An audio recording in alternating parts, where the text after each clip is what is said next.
Medical nurses सब। आज की क्लास है हमारी चाइल्ड हेल्थ नर्सिंग की।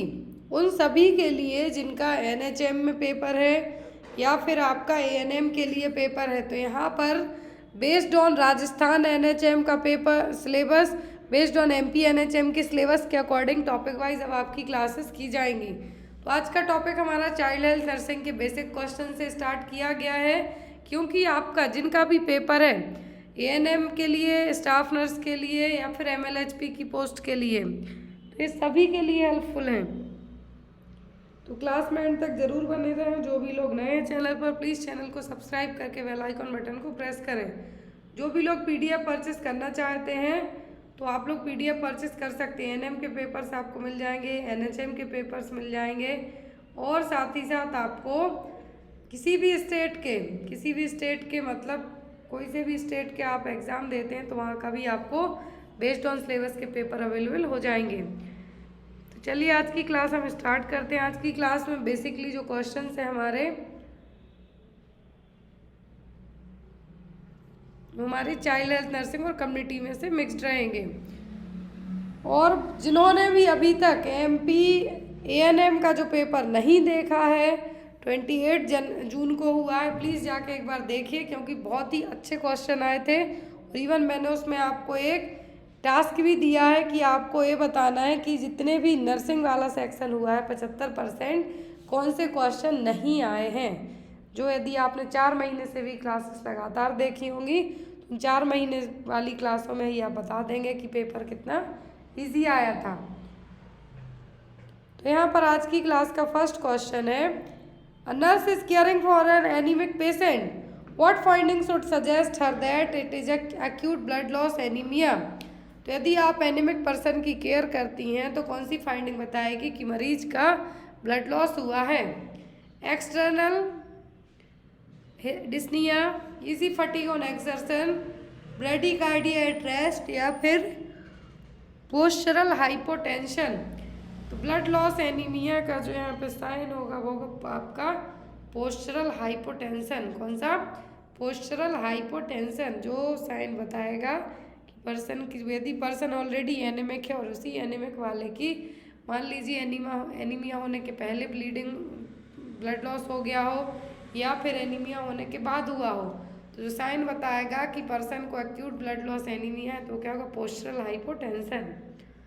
Next one is, for what complication should a nurse monitor a patient when an oxytocin infusion used to induce the labor।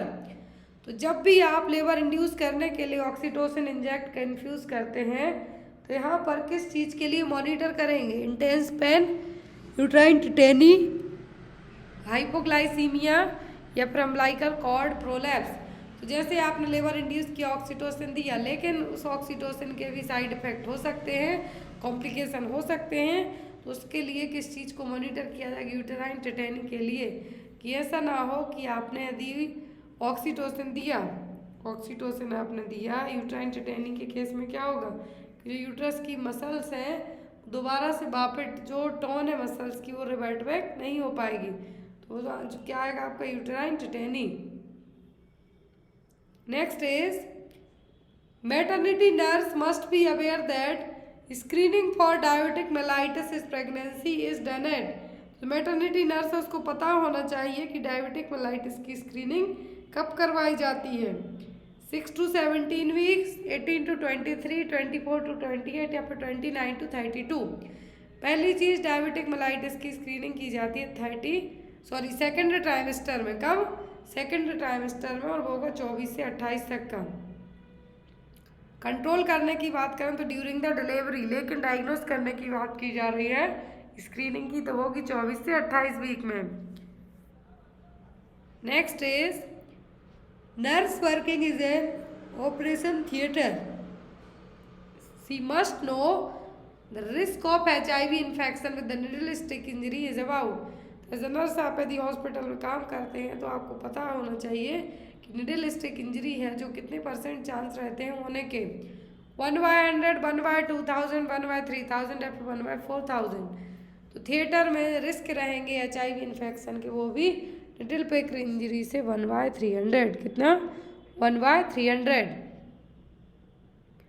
Next is a nurse is caring for a patient with swine flu and she has to give the drug of choice for swine flu and it is, सीधा सा question है, swine flu की drug of choice पूछी है तो वो कौन सी होगी? एसाइक्लोविर होगी, एडिपोविर होगी, क्लाइडोविर होगी, ओसेल्टामिविर होगी। तो यहाँ पर स्वाइन फ्लू की ड्रग ऑफ चॉइस क्या है? ओसेल्टामिविर। क्या है? ओसेल्टामिविर। बच्चे की एज 3 महीने 3 मंथ ओल्ड बेबी है तो BCG का डोज कितना और किस रूट से दिया जाएगा? ऑप्शन में है intradermal 0.1 ml, subcutaneous 0.1 ml, intramuscular 0.5 ml या फिर सबक्यूटेनियस 0.5 ml। अब बात आती है यहाँ पर, यदि इस तरीके के ऑप्शन होंगे तो आप आंख बंद करके कर देंगे, क्योंकि सबको पता है BCG का रूट क्या है? इंट्राडर्मल। और यहाँ पर जब एज की बात की जा रही है तो एज 3 महीने है तो 3 महीने में कितना देंगे हम? 0.1 ml। यदि यही कहा जाता कि BCG eight the time of birth dose है वो और 1 मंथ तक यदि बेबी की एज है तो कितना देंगे हम? 0.05 ml।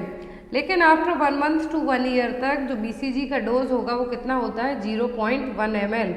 अब यदि इसका डायलेंट एग्जाम में आपको आता है BCG का तो वो क्या है? वो है नॉर्मल सलाइन। एग्जाम में आता है BCG का डाइल्यूट क्या है? नॉर्मल सलाइन, जिसमें हम इसको डाइल्यूट करेंगे। और BCG का यदि फुल फॉर्म पूछते हैं तो क्या है? Bacillus Calmette Guerin. यदि 1 महीने के बच्चे तक के लिए पूछते हैं तो सेम डोज है eight the time of birth से लेके 1 मंथ तक के बच्चे में 0.05 ml। यदि बच्चे की एज 1 महीने से लेके 1 साल तक हो जाती है तब कितना होगा? 0.1 ml। तो यहाँ पर आपको ये चीज़ है जो याद रखनी है कि आफ्टर 1 मंथ टू 1 ईयर तक जो डोज होगा वो कितना होगा? वो होगा 0.1 ml। BCG हम क्यों देते हैं? ट्यूबरक्लोसिस से प्रिवेंट करने के लिए। और यदि eight the time of birth vaccine पूछते हैं तो क्या क्या है? OPV, BCG, हेपेटाइटिस B और विटामिन K का इंजेक्शन, प्रिवेंशन फॉर हेमरेज। यहाँ पर इम्यूनाइजेशन चार्ट दिया हुआ है, आप चाहें तो इसको स्क्रीनशॉट ले सकते हैं क्योंकि ये आपके एग्जाम में आता है, इसलिए मैंने यहाँ पर इसको ऐड किया हुआ है। तो BCG यदि आपको एग्जाम में आती है तो only eight the time of birth से लेके 1 ईयर तक ही दी जाती है। यदि आपके क्लिनिक पे कोई बच्चा आता है, एज 1 साल से ज़्यादा है, उसको प्रीवियस BCG वैक्सीन नहीं लगी है, तब यदि 1 साल से ज़्यादा एज है तो आप उसको BCG एडमिनिस्टर नहीं कर सकते हैं। ये चीज़ आपको याद रखनी है। अपर लेफ्ट आर्म में है एडमिनिस्टर की जाती है। हेपेटाइटिस B और OPV ये तीनों क्या हैं? At the time of birth दी जाती हैं। तो यहाँ पर यदि हेपेटाइटिस B का बर्थ डोज पूछते हैं तो बर्थ विदिन 24 आवर, डिलीवरी होने से लेके 24 आवर तक इसको दिया जा सकता है। 0.5 ml इंट्रामस्कुलर रूट से anterior lateral side of mid thigh, जो कि लेफ्ट साइड में दिया जाएगा। पेंटावैलेंट, तो पेंटावैलेंट में 5 वैक्सीन इंक्लूड होंगी। DPT तो diphtheria, pertussis, tetanus, hepatitis B and HIV। अब यदि पेंटावैलेंट वैक्सीन का फर्स्ट, सेकंड, थर्ड डोज होता है, 3 डोज होते हैं इसके, तो 6 week, 10 week, 14 week, every 4 week के गैप से दी जाती है। यदि आपको बेसिकली आपके क्लिनिक में कोई आता है वैक्सीनेशन के लिए तो आपको भी ये पता होना चाहिए। तो पेंटावैलेंट में 5 वैक्सीन इंक्लूड है, इंट्रामस्कुलर रूट से दी जाती हैं, 0.5 ml डोज होता है और जो 6, 10, 14 वीक्स के एज ग्रुप में दी जाती हैं। नेक्स्ट है यहाँ पर फ्रैक्शनल IPV और इनएक्टिवेटेड पोलियो वैक्सीन, तो ये 6 एंड 14 वीक्स में दिया जाता है। 1 साल की एज तक ही इसको हम दे सकते हैं। मैक्सिमम एज पूछें तो 0.1 ml intradermal. Rota virus oral दी जाती है, जब पेंटावैलेंट दी जाती है तो उसी के साथ में रोटा वायरस भी दी जाती है। 6, 10 और 14 वीक्स की एज में ओरल दी जाती है, 5 ड्रॉप दी जाती हैं। याद रखना है यदि ओरल पोलियो वैक्सीन की ड्रॉप पूछें तो 2 बूंद जिंदगी की, हिंदी में आपको ये याद जरूर होगा, 2 बूंद जिंदगी की, 2 ड्रॉप्स। यदि रोटा वायरस पूछें तो रोटा वायरस डायरिया से प्रिवेंट करने के लिए दिया जाता है। 6, 10 और 14 वीक्स में 1 साल तक की एज ग्रुप में ही ये दे सकते हैं। 5 बूंद इसकी ओरली दी जाती हैं। फिर आता है मीजल्स, तो मीजल्स का फर्स्ट डोज दिया जाता है जब पूरे 9 महीने कंप्लीट हो जाएं। कब? At the 9 month completed and 12 month. 5 साल तक की एज तक हम इसको दे सकते हैं। 0.5 ml दिया जाता है सबक्यूटेनियस रूट से। याद रखना है आपको, जैपनीज इंसेफ्लाइटिस और मीजल्स ये दोनों सबक्यूटेनियस रूट से दिए जाते हैं। जब मीजल्स दिया जाता है उसी के साथ में विटामिन ए का फर्स्ट डोज है जो दिया जाता है बच्चों को, 5 साल तक की एज ग्रुप के बच्चों को दिया जाता है। आज जो नेक्स्ट क्वेश्चन है आज की क्लास का, आई होप आपको पूरा ये जो इम्यूनाइजेशन चार्ट है समझ में आ गया होगा। नेक्स्ट क्वेश्चन है यहाँ पर, what is the urinary bladder capacity of 0 to 7 days baby. तो 0 to 7 days के बेबी किस एज ग्रुप में आएंगे, तो ये आएंगे जनरली न्यूबॉर्न बेबी में। तो यदि 0 to 7 days और न्यूबॉर्न बेबी का जो ब्लैडर कैपेसिटी पूछें कि जो यूरिनरी ब्लैडर है कितना यूरिन को स्टोर कर सकता है, ब्लैडर का मेन काम यही होता है यूरिन को स्टोर करना, तो कितना है जो इसकी स्टोरेज क्षमता होगी यूरिनरी ब्लैडर की 7 दिन तक के बच्चे में, 7 दिन तक के न्यूबॉर्न बेबी में। ऑप्शन में 20 ml, 30 ml, 10 ml या फिर 50 ml। तो 0 to 7 days तक के बेबी की यदि बात की जाती है तो जो यूरिनरी ब्लैडर की कैपेसिटी होगी कितनी होगी, वो होगी यहाँ पर 30 ml। कितनी, 30 ml। 1 ml पर kg पर आवर जो नॉर्मल यूरिन आउटपुट है वो कितना होगा, 1 ml पर kg पर आवर। और जो न्यूबॉर्न बेबी होगा, न्यूबॉर्न बेबी जब कंसीडर किए जाते हैं 0 to 7 days तक में, तो उनका जो ब्लैडर कैपेसिटी होगी, यूरिनरी ब्लैडर कैपेसिटी कितनी होगी, 30 ml। यदि एडल्ट की पूछते हैं आफ्टर 18 ईयर्स, याद रखना है आपको, आफ्टर 18 ईयर्स से लेके 65 ईयर तक, 65 साल तक, जब तक हम बूढ़े नहीं हो जाते 65 तक, तब तक एडल्ट पीरियड में रहेंगे, तो उस टाइम पर ब्लैडर की कैपेसिटी कितनी होती है, 600 से 800 ml। नेक्स्ट क्वेश्चन है यहाँ पर, total lung capacity in a newborn is. तो न्यूबॉर्न की जो टोटल लंग कैपेसिटी होती है कितनी होती है, 100 ml, 350 ml, 500 ml या फिर 150 ml। ये क्वेश्चन एग्जाम में आया हुआ है, आई थिंक CHO के एग्जाम में आया है इसी साल। तो नॉर्मल कैपेसिटी होती है न्यूबॉर्न बेबी की, लंग कैपेसिटी वो कितनी होती है, 150 ml। Next one is, what formula is use to child drug dose calculation. अब बच्चे का जो ड्रग डोज कैलकुलेशन है उसके लिए कौन सा फॉर्मूला यूज किया जाता है, बेस्ड ऑन यहाँ पर यदि आपसे वेट की बात करें, क्योंकि क्वेश्चन वेट के अकॉर्डिंग यदि हम डोज कैलकुलेशन पूछते हैं तो आपका आंसर क्या होगा। ऑप्शन में है यहाँ पर Clark formula, Cope's formula, rule of 9 या फिर यंग्स फार्मूला। अब आपके पास दो ऐसे ऑप्शन है जिनमें आप कंफ्यूज हो सकते हैं, एक तो है क्लार्क और यंग। दोनों चाइल्ड का ड्रग डोज कैलकुलेट करने में यूज़ किए जाते हैं, बच्चे में जो मेडिसिन दी जानी है उनका डोज कैलकुलेट करने के लिए यूज़ किए जाते हैं। बट क्वेश्चन ध्यान से देखिए, यहाँ पर क्या है, बेस्ड ऑन वेट, वजन के हिसाब से जो वेट है बच्चे का उसके हिसाब से क्या है जो फॉर्मूला यूज़ करेंगे। कॉप्स फार्मूला है जो कि ब्लैडर कैपेसिटी को मेजर करने के लिए बच्चों में यूज़ किया जाता है, चिल्ड्रंस में जिनकी एज 1 ईयर से ज़्यादा हो उनमें। रूल ऑफ 9 बर्न के जो बॉडी सरफेस एरिया है उसके लिए यूज़ किया जाएगा। तो अब यहाँ पर बचते हैं दो ऑप्शन। तो जो सबसे ज़्यादा यूज़ किया जाता है चाइल्ड का जो ड्रग है डोज कैलकुलेट करने के लिए वो एक क्लार्क फार्मूला, और किस बेस पर काम करता है, वेट पर। बच्चों में मेडिसिन है जो जनरली वेट के हिसाब से है जो दी जाती हैं।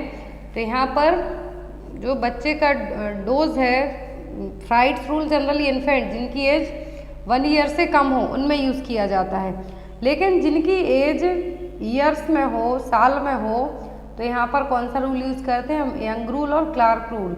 लेकिन क्लार्क रूल सबसे ज़्यादा यूज़ किया जाता है क्योंकि किसी बच्चे की एज क्या होगी, मान लीजिए किसी बच्चे की एज 8 साल है लेकिन उसका वेट क्या है, कम है, तो इसके हिसाब से उसको जो मेडिसिन देंगे वो भी उसी टाइप से एडजस्ट की जाएगी। तो वही है यहाँ पर कि क्लार्क रूल क्या है, सबसे ज़्यादा कॉमनली यूज़ किया जाता है, और जो फ्राइड्स रूल इन्फेंट को का जो ड्रग डोज है उसको कैलकुलेट करने के लिए यूज़ किया जाता है।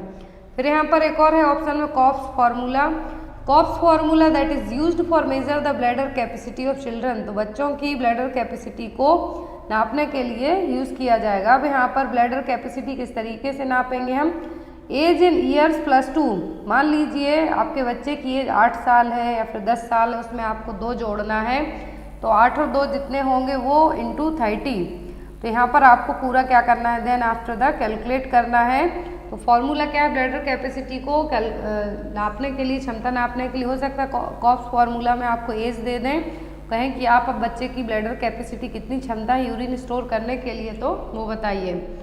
नेक्स्ट है यहाँ पर, in a child with mild haemophilia A the factor 8 levels is.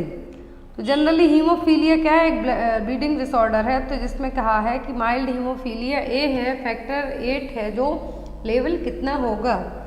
Option में 5 to 50%, लेस देन 1%, 50 to 60% या फिर 1 to 5%। तो यदि हीमोफीलिया की बात करें तो किन क्लॉटिंग फैक्टर की डेफिशिएंसी के कारण होता है, 8 और 9। तो यहाँ पर हीमोफीलिया ए में जो फैक्टर 8 है इसका लेवल कितना होगा, जब माइल्ड हीमोफीलिया हुआ हो तब लेवल होगा माइल्ड में कितना, 5 to 50%। अब इस टेबल से आप इजीली समझ सकते हैं कि नॉर्मली यदि हम बात करते हैं तो नॉर्मल रेंज कितनी होती है, 0.50 to 1.5 IU। लेकिन यदि माइल्ड हीमोफीलिया आपसे कहा जाता है कितना होगा, 5 से 40%।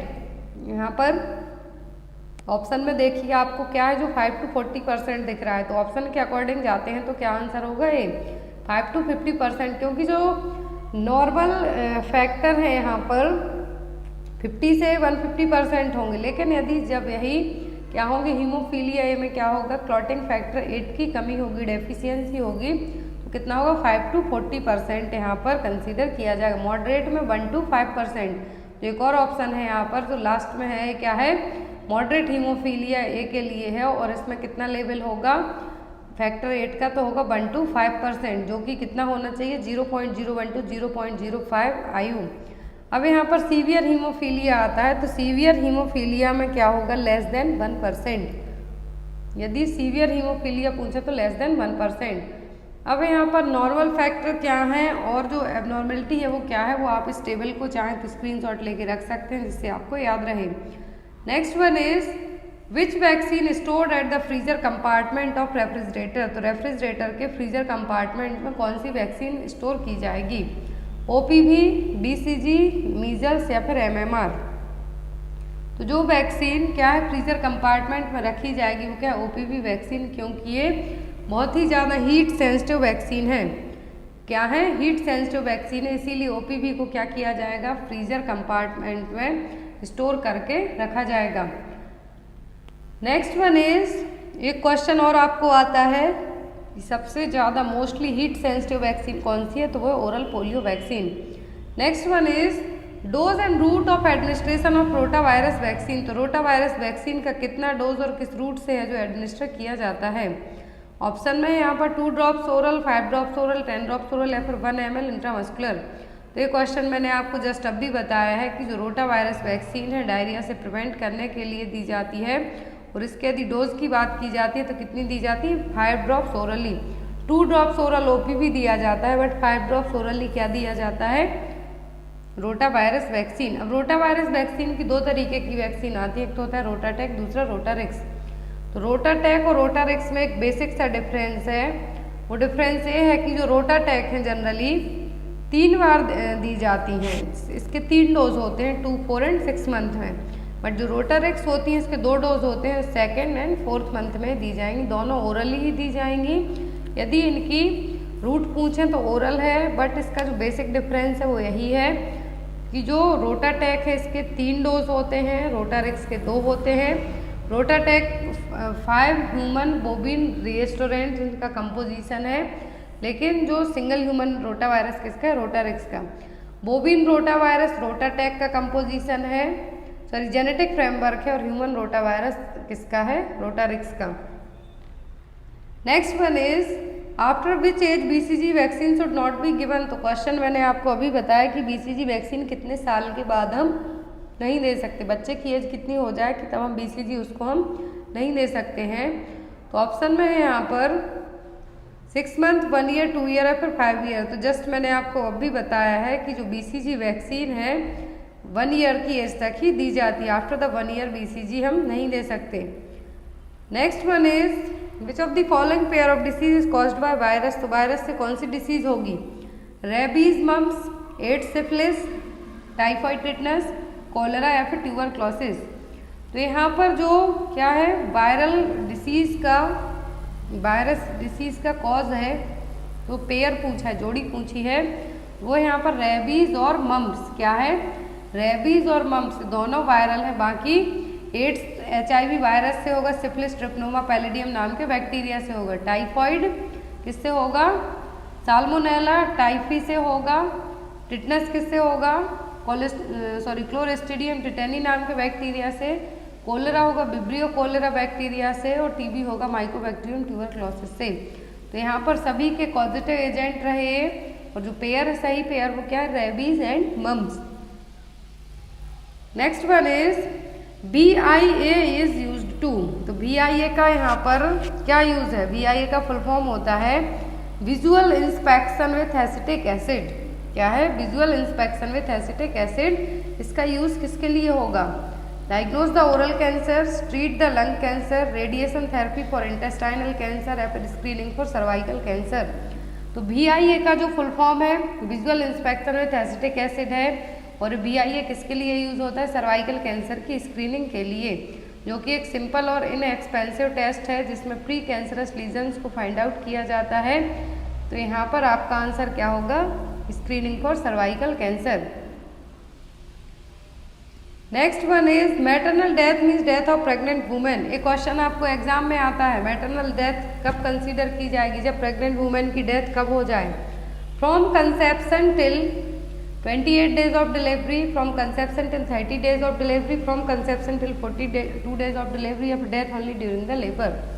तो अब maternal death, maternal mortality rate है जो कंसीडर की जाती है कब, जब किसी भी फीमेल की डेथ कंसीव करने से लेके 6 वीक तक, जो परपीरियम पीरियड होता है जिसको हम क्या कहते हैं, परपीरियम पीरियड कितने दिन का होता है, 6 वीक का होगा या फिर 42 डेज का होगा। तो डेथ हो जाना कंसेप्शन से लेके, कंसीव करने से लेके 42 दिनों के डिलीवरी के बाद तक भी डेथ हो जाना, वो क्या कहलाएगा, मैटरनल डेथ। और 1 लाख यहाँ पर यदि डिनोमिनेटर है जो यूज़ किया जाता है तो क्या है denominator, 1 lakh. Next one is a child is severe acute malnutrition SAM if MUAC mid upper arm circumferences. तो SAM की कंडीशन बच्चे को कब है जो कंसीडर की जाएगी, सीवियर एक्यूट माल न्यूट्रिशन की कंडीशन बच्चे में कब कंसीडर की जाएगी, जब MUAC कितना हो, less than 12.5 centimetre, less than 11.5 centimetre, between 12.5 centimetre to 13.5 centimetre.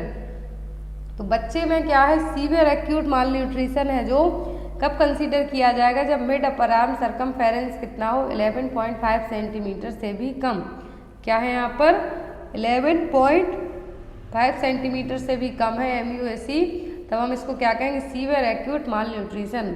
यदि यहाँ पर ग्रीन होता है तो MUAC मोर देन 13.5 सेंटीमीटर होगा नॉर्मली, और यदि येलो है तो 12.5 टू 13.5 जो कि border line of bastard, that means बच्चा बहुत ज़्यादा माल नरिश्ड है, तो कितना होगा, 12.5 सेंटीमीटर। और इसको नापने के लिए जो स्केल यूज़ की जाती है वो क्या है, साकिर टेप। ये आपको रेड येलो ग्रीन टाइप से एक बैंड जैसे दिख रहा है, क्या है, साकिर टेप, जो कि MUAC चेक करने के लिए यूज़ किया जाता है। Next one is all are true for dysentery except. तो डिसेंट्री को लेके सभी पॉइंट सही है किसी एक को छोड़कर। Presence of blood in stool, increase frequency of motion, tenesmus, या फिर presence of bombs in stool. तो यहाँ पर डिसेंट्री के फीचर सब हैं किसी एक को छोड़कर, तो जो नहीं है वो क्या है, वॉर्म्स का प्रेजेंट होना, स्टूल में किसका प्रेजेंट होना, वॉर्म्स का। Next one is dose of vitamin A given along with measles vaccine for a child of 16 months. तो 16 महीने यदि बच्चे की एज कितनी हो, 16 मंथ हो, तो मीजल्स वैक्सीन के साथ विटामिन ए का कितना डोज दिया जाता है। स्टार्टिंग में मैंने पढ़ा है कि जब बच्चे की एज 9 साल हो जाती है तो उसी के साथ में ओरल रूट से क्या दे दिया जाता है, विटामिन ए। विटामिन ए का 16 महीने की एज ग्रुप में क्या है जो डोज होना चाहिए, 0.5 लाख आयु, 1 लाख आयु, 2 लाख, 2.5 लाख। तो जो डोज होगा वो कितना होगा, 2 लाख आयु। यदि यहाँ पर क्या कहते हैं, लेस देन 6 मंथ एज कहते तो 50,000। ये चीज़ बहुत ही इंपॉर्टेंट है। 6 महीने से कम एज कहते तो 50,000, 6 महीने से 12 महीने 1 साल तक कहते तो 1 लाख। लेकिन जब यहाँ पर एज कितनी रखी जाती है, 16 महीने, दैट मीन्स बच्चा कितना है, 1 ईयर 4 मंथ का है, तब कितना डोज देंगे हम, 2 लाख। मोर देन 12 मंथ हो जाता है तो 2 lakh. Next one is which among the following virus is responsible for most incidence of common cold. तो कॉमन कोल्ड के लिए कौन सा वायरस है जो रिस्पॉन्सिबल होगा, राइनो, T4, MSZ, या फिर सीमियंस वायरस। तो यहाँ पर जो इंसिडेंस सबसे ज़्यादा जो केसेस आते हैं कॉमन कोल्ड के, रनिंग नोज के, किससे आते हैं, राइनो वायरस से, जो कि सिंगल स्ट्रैंड RNA वायरस है। यहाँ पर what should be applied over umbilical cord. तो अम्बलाइकल कॉर्ड के ऊपर क्या लगाया जाएगा, स्प्रेड, बीटाडीन, एंटीबायोटिक ऑइंटमेंट, या फिर नथिंग। तो अम्बिलिकल कॉर्ड के ऊपर कुछ भी आपको नहीं लगाना है, विद इन 1 वीक के अंदर ही अपने आप फॉल डाउन हो जाएगी बेबी से। तो यहाँ पर आपका आंसर क्या आएगा, नथिंग। आप चाहें तो इसको मॉइस्चर रखने के लिए क्या कर सकते हैं, कोकोनट ऑयल यूज़ कर सकते हैं, बट कुछ ना भी लगाएं तब भी इसकी कोई ज़रूरत नहीं होगी। तो यहाँ पर आपका आंसर क्या होगा, nothing. Next is which of the following is included in open vial policy. जो ओपन वायल पॉलिसी है, वैक्सीन वायल पॉलिसी में है, यहाँ पर ओपन वायल पॉलिसी कौन सी वैक्सीन इसमें आएगी, मीजल्स, पेंटावेलेंट, रोटावायरस या फिर BCG। जो वैक्सीन यहाँ पर ओपन वायल पॉलिसी को फॉलो करेगी वो कौन सी है, तो वो है यहाँ पर पेंटावेलेंट वैक्सीन। क्या है यहाँ पर ओपन वायल पॉलिसी किस पर एप्लीकेबल होती है, DPT, hepatitis B, tetanus, oral polio vaccine, haemophilus influenza type B। अब यदि आपको एग्जाम में क्वेश्चन आता है ये ओपन वायल पॉलिसी किस पर एप्लीकेबल है, यदि पेंटावेलेंट वैक्सीन आपके सामने ना हो, DPT लिखा हो तो उसको मार्क कर सकते हैं, TT हो तो उसको मार्क कर सकते हैं, ओरल पोलियो वैक्सीन उसको मार्क कर सकते हैं, फिर हीमोफ्लस इन्फ्लुएंजा टाइप B हो तो आप उसको भी मार्क कर सकते हैं। ये सभी क्या है यहाँ पर ओपन वायल पॉलिसी को फॉलो करेंगे। और जिन वैक्सीन पर ओपन वायल पॉलिसी है जो एप्लीकेबल नहीं होगी वो क्या है, measles, BCG, Japanese encephalitis. Next one is what is the possible cause of cold source from the following option. तो इनमें से कोल्ड सोर्स होने के मोस्ट कॉमन ऑप्शंस क्या होंगे, कॉज क्या होंगे, रीजन क्या होगा, contact with the faecal of infected people और pets, kissing, drinking contaminated water या ईटिंग रोटन फूड। तो कोल्ड सोर्स है, कोल्ड सोर्स किसके थ्रू होता है, HSV वायरस से। तो यहाँ पर हर्पीस सिम्प्लेक्स वायरस से जो कोल्ड सोर्स होगा तो ये जनरली कैसे होगा, डायरेक्ट किसिंग करने से। इस तरीके से आपके लिप्स के यहाँ पर, फेस के यहाँ पर क्या होंगे आपको देखने को मिलेंगे। तो किससे होगा, हर्पीस सिम्प्लेक्स वायरस से। और इसका मोस्ट कॉमन कॉज क्या है, वो है kissing. Next one is oedema is the sign of which of the following nutritional disorder. तो एडिमा किस न्यूट्रिशनल डिसऑर्डर में देखने को मिलेगा, न्यूट्रिशनल डॉर्फिज्म, मरासमस, क्वासियोरकर या फिर ओवरवेट। तो जो न्यूट्रिशनल डिसऑर्डर कहा है वो कौन सा है जिसमें एडिमा देखने को मिलेगा, तो वो है यहाँ पर क्वासियोरकर। क्या है, kwashiorkor. Next one is the term of labour dystocia refers to a situation when there is slow और नो प्रोग्रेस इन लेबर। तो टर्म डिस्टोकिया वर्ड यूज किया जाता है तब लेबर में कोई भी प्रोग्रेस ना हो, ना ही कोई डायलिटेशन देखने को मिल रहा है, तब हम इसको क्या कहेंगे, abnormal labour, normal labour, functional labour या फिर ऑपरेटिव लेबर। तो इस तरीके की डिस्टोकिया का मतलब होता है एबनॉर्मलिटी। डिस वर्ड यूज हो दैट मीन्स कुछ भी एबनॉर्मल हो सकता है, डिसफंक्शनल हो सकता है, तब यहाँ पर डिस्टोकिया वर्ड यूज किया गया है। तो इसका आंसर क्या होगा, एबनॉर्मल लेबर। या तो फर्स्ट स्टेज में दिक्कत होगी, सेकेंड में या फिर थर्ड स्टेज में। Next one is following are the dimension of health except. तो सभी हेल्थ के डायमेंशन है किसी एक को छोड़कर, फिजिकल, मेंटल, सोशल या फिर होलिस्टिक। तो कौन कौन से हैं, physical, mental, social, spiritual, but जो यहाँ पर नहीं है वो कौन सा है, तो वो holistic dimension. Physical, emotional, social, spiritual, intellectual क्या है, डायमेंशन है, लेकिन जो नहीं है वो क्या है, holistic dimension. Next one is which one is the grass root level health worker. तो grass root level health worker का मतलब है जो लोग हेल्थ केयर सिस्टम में गांव लेवल से ही काम करना स्टार्ट करते हैं। ऐसा नहीं कि डायरेक्ट शहरी क्षेत्र में, गांव लेवल से भी काम स्टार्ट होता है। तो वो क्या है, ऑप्शन में village health guide, doctor, anganwadi worker, both A and C. यहाँ पर जो आपका राइट आंसर है वो क्या होगा, तो वो होगा यहाँ पर बोथ ए एंड सी। जो विलेज हेल्थ गाइड है और आंगनबाड़ी वर्कर्स हैं, दोनों क्या करते हैं, ग्रॉस रूट लेवल वर्कर्स हैं। विलेज हेल्थ गाइड, लोकल दाई, आंगनबाड़ी वर्कर और आशा एंड उषा। आशा का फुल फॉर्म हरियाणा CHO में आया था, accredited social health activist. Next one is in India which of the following is the first referral unit. तो भारत की पहली referral unit किसको माना जाता है, सब सेंटर को, प्राइमरी हेल्थ सेंटर को, कम्युनिटी हेल्थ सेंटर को या फिर रीजनल हॉस्पिटल को। जो फर्स्ट रेफरल यूनिट है इंडिया में क्या मानी जाती है, CHC और कम्युनिटी हेल्थ सेंटर। क्या होता है, CHC और community health centre. Next one is mycobacterium tuberculosis and vibrio cholera were identified by. तो विब्रियो कोलेरा और माइकोबैक्टीरियम ट्यूबरक्लोसिस जो बैक्टीरिया है इनकी खोज कब की गई थी और किस सन में हुई थी, von Helmholtz 1843, Robert Koch 1843 to 1910, Louis Pasteur या फिर वॉन ल्यूवेनहॉक। तो जो माइकोबैक्टीरियम ट्यूबरक्लोसिस और विब्रियो कोलेरा नाम के दोनों बैक्टीरिया थे, इनकी खोज की थी रॉबर्ट कोच ने 1843 से 1910 के बीच में। Next one is inactivated polio vaccine is known as. तो इनएक्टिवेटेड पोलियो वैक्सीन का दूसरा नाम क्या है? साल, 7, बोथ या फिर नन ऑफ द अबव। तो इनएक्टिवेटेड पोलियो वैक्सीन है, इसका नाम क्या है यहाँ पर? साल। और जो ओरल पोलियो ओपी भी है क्या है? 7। नाम याद रखें, इनएक्टिवेटेड पोलियो पूछते हैं तो साल, और यदि पोलियो ओरल पोलियो वैक्सीन पूछते हैं तो 7। Next one is grey baby syndrome seen in infants characterised by progressive abdominal distension, pallor, cyanosis and vasomotor collapse 3 to 4 days और एसोसिएटेड विथ यूज्ड ऑफ। यदि बच्चे का एब्डोमिनल डिस्टेंशन हो, बच्चा पेलर हो, साइनोसिस हो, वैसोमोटर कोलैप्स 3 to 4 days हो गए हो इस कंडीशन के लिए, तो किस मेडिसिन के कारण होगा? सल्फाडाइजिन, क्लिंडामाइसिन, क्लोराम्फेनिकोल या वैंकोमाइसिन। तो ये किसके थ्रू होता है? तो ये होगा सभी क्लोराम्फेनिकोल के थ्रू। रेड सिंड्रोम पूछते हैं तो वैंकोमाइसिन, ग्रे बेबी सिंड्रोम पूछते हैं तो chloramphenicol. Next one is Redmayne syndrome. तो मैंने जस्ट अभी बताया कि रेडमैन सिंड्रोम किससे रिलेट करता है? वैंकोमाइसिन से। किससे? वैंकोमाइसिन से।